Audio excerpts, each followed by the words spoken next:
How to buy whale, the chill whale token. So before we start, this is not financial advice. I am not a professional or economic expert. So before investing in any project that found on my channel, please do your own research.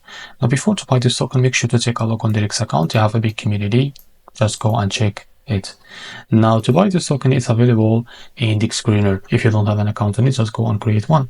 Now this is our token. This token is came under the Solana network. Now just copy the token address from here and go to your Phantom wallet. Now click on swap and make sure you have enough Solana on your wallet. Now click here and paste the token address. Now so that this is our token, just click on it. Now here enter how much you want to buy.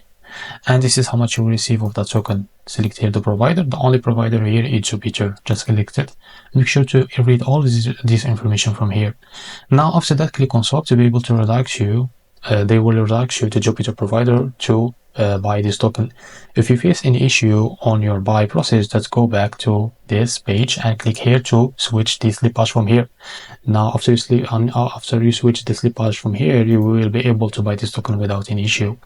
So as you can see, this token, they have the lock icon. As you can see, this means that 100% of liquidity is locked. That means your investment in the safe place. So this is how to buy whale token. If you find this video helpful, please like and subscribe. See you in the next video.